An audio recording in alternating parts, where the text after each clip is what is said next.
மணப்பெண்ணின் பிரத்யேகமான திருமணம் விவாஹா தி சென்னை சில்க்ஸ்.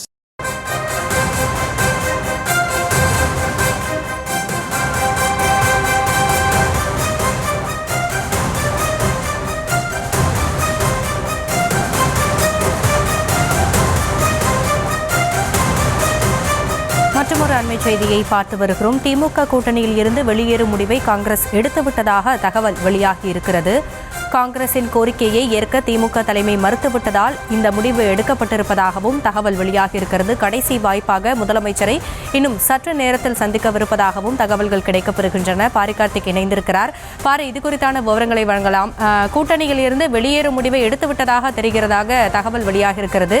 அப்படி இருக்கும் பட்சத்தில் காங்கிரஸோட அடுத்த கட்ட நடவடிக்கை என்ன, நிலைப்பாடு என்னவாக இருக்கும்?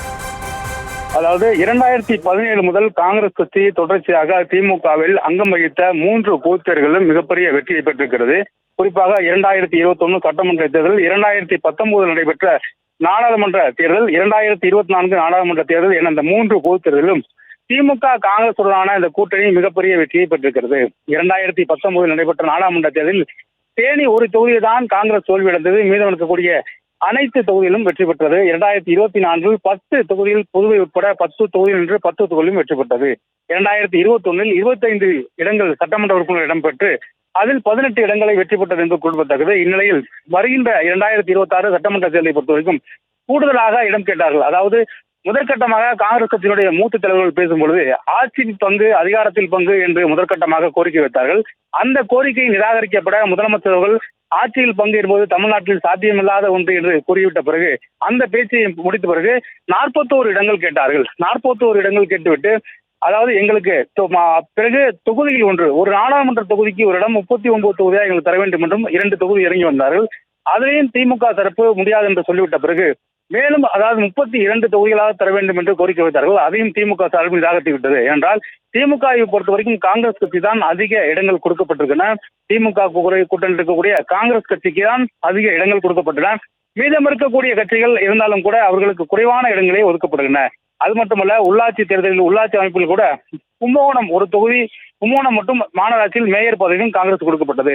மீதம் இருக்கக்கூடிய 4 முக்கியமான கட்சிகளுக்கும் துணை மேயர் கொடுக்கப்பட்ட நிலையிலும் காங்கிரஸ் கட்சிக்கு மட்டுமே மேயரும் உள்ளாட்சி பிரதிநிதி என்ற அடிப்படையில் அவர்களுக்கு கொடுக்கப்பட்டது.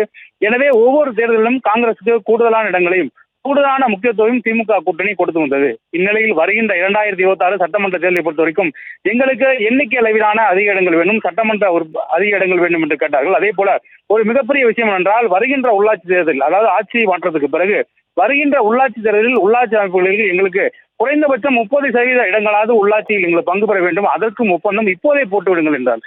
திமுக சார்பில் ஆச்சரியமாக கேட்டார்கள். ஏனென்றால் இப்போது ஏன் கேட்கிறீர்கள் பற்றி உள்ளாட்சி அமைப்புகள் வரும்போது பேசிக் கொள்ளலாம் என்றால் இல்லை நாங்கள் உள்ளாட்சி அமைப்புகளும் இப்போதே நீங்கள் கையெழுத்திட வேண்டும், அதுக்கும் நீங்கள் உறுதி அளிக்க வேண்டும் என்று கேட்டார்கள்.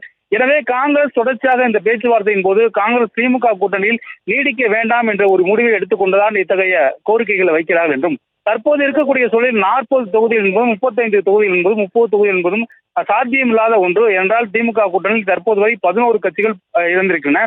எனவே இந்த மொத்தமாக இருக்கக்கூடிய 11 கட்சிகள் ஏற்கனவே இருக்கக்கூடிய கட்சிகளோடு சேர்ந்து கூடுதலாக 4 கட்சிகள் இருந்திருக்கின்றன, 11 கட்சிகள் இருக்கிறது.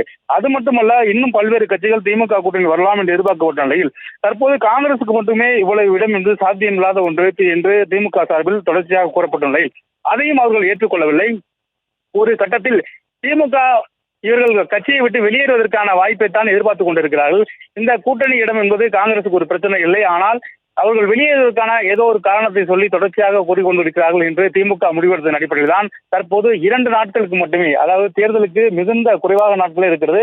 அடுத்த கட்டம் மற்ற கூட்டணி கட்சிகளுடன் பேசி அவர்களுக்கான இடப்பங்கீடை உறுதி செய்ய வேண்டும். இடப்பங்கீடு உறுதி செய்த பிறகு எண்ணிக்கையில் அடிப்படையை உறுதி செய்த பிறகு எந்த இடம் என்று அடையாளம் காட்டுதல் பணி நீடிக்க வேண்டும். எனவே நமது கட்சியில் இருக்கக்கூடிய வேட்பாளர்களையும் தேர்ந்தெடுக்க வேண்டும் என பல்வேறு பணிகள் ஒரு கட்சிக்கு இருக்கிறது. அதையெல்லாம் முடித்த பிறகு தேர்தல் பிரச்சாரத்துக்கு செல்ல வேண்டும். எனவே காங்கிரஸ் உடனான இந்த தொடர்ச்சியாக இந்த போர், அதாவது உள்கட்சி போர் மாதிரி காங்கிரஸ் உடனான இந்த கூட்டணி போர் தொடர்ச்சியாக நடைபெற்றால் அடுத்த கட்ட வேலையை திமுக பார்ப்பது என்பது சாத்தியமில்லாத ஒன்று. காங்கிரஸை பொறுத்த வரைக்கும் வெற்றி தோல்வி என்பது ஒரே மாதிரிதான். நம்ம வெற்றி பெற்றாலும் ஒன்றும் பிரச்சனை இல்லை, தோல்வி இருந்தாலும் ஒரே பிரச்சனை இல்லை.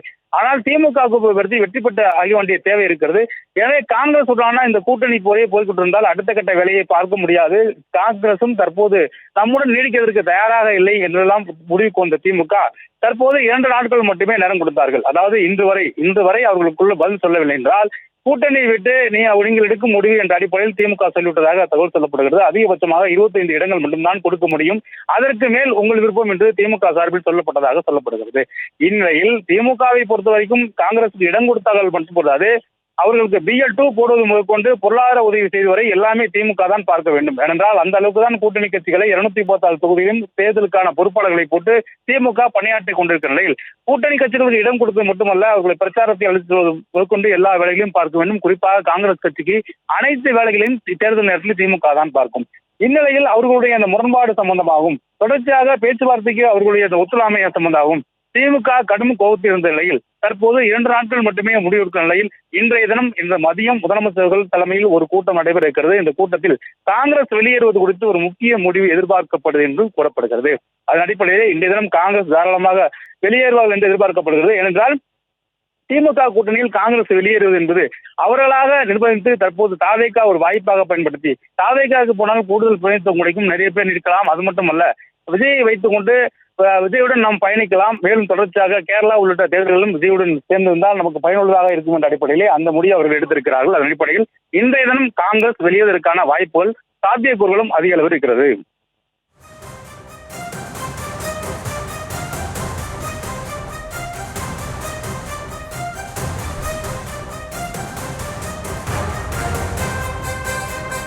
விவரங்களுக்கு நன்றி பாரி கார்த்திக்.